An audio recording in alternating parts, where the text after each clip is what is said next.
I think he has actually got a point. And in the fact that clearly Bran was frustrated and didn't have enough to do, so he had to climb around and dissipate his mind.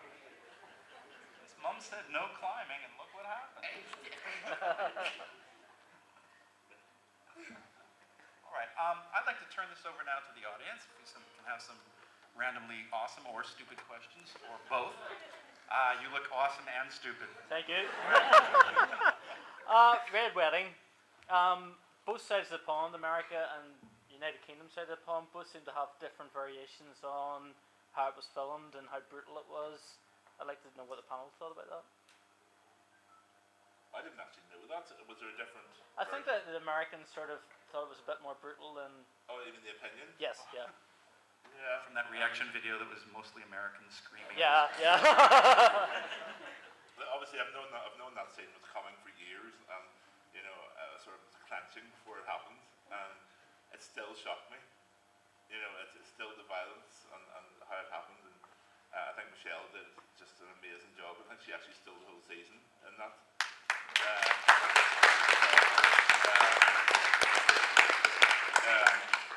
It was horrific.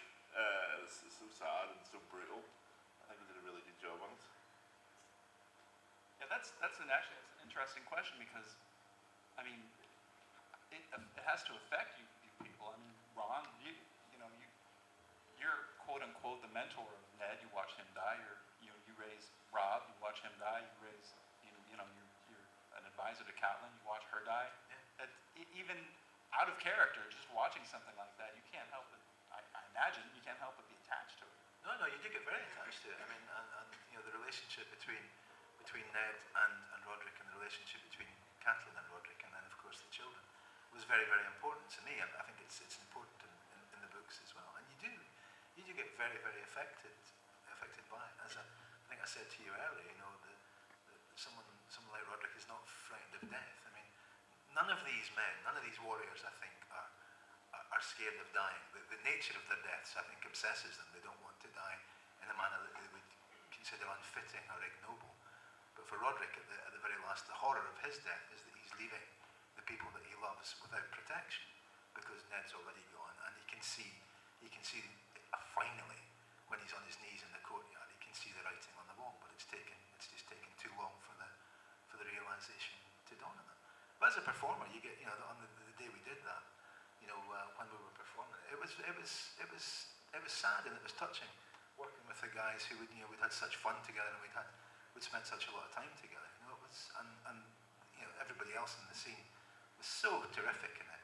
Kristian and Art and Isaac and Donald. I mean, it was a very moving thing to do, and you do feel that another chapter in the books closes. You feel personally another chapter in your life closes. So yeah, you do get involved with it. You do.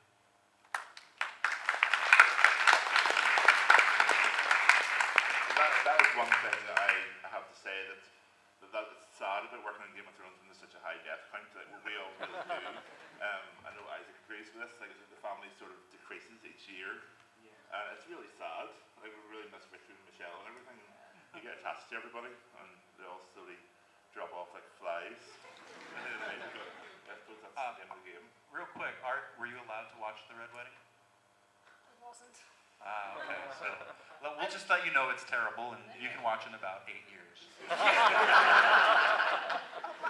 I heard my friends talking about it, and I was thinking, like, I was gonna search it up, but then my mum would just go mental at me. Like, I wouldn't be able to anywhere near my phone or my iPad for 2 years. She would literally say, right, when you're old enough to watch it, then you can have your thing back. Let me ask you something else. Those of you that don't know, Art is going to be in a reboot of Dracula. Yeah. So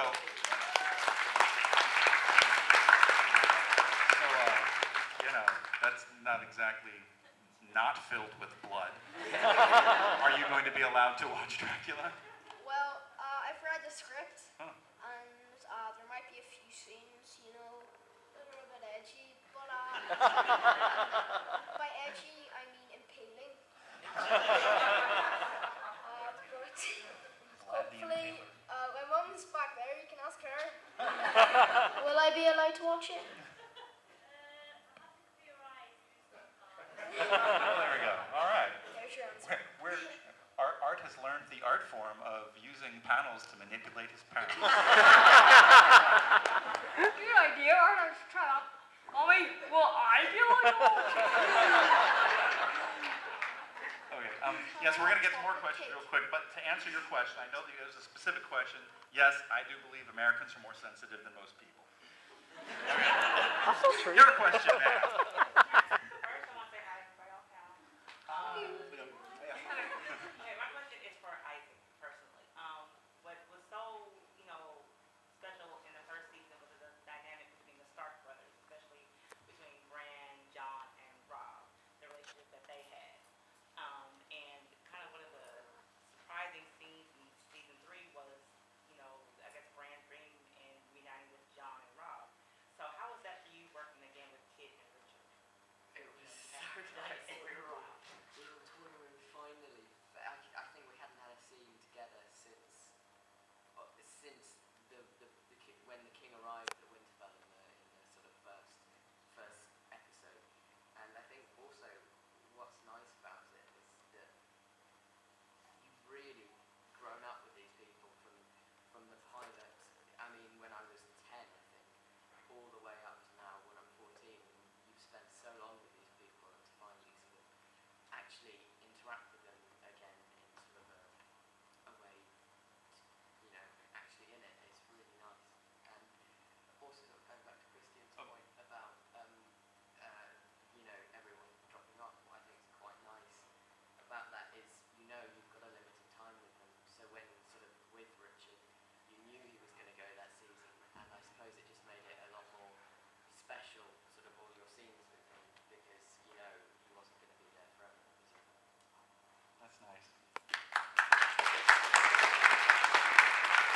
And real quick follow-up to that, Isaac, when you got the script, was there kind of like a little, oh, yay moment where you were like, hey, I get to do it? Yeah. Yeah, right? Yeah. Because Well, it's not yeah. in the book.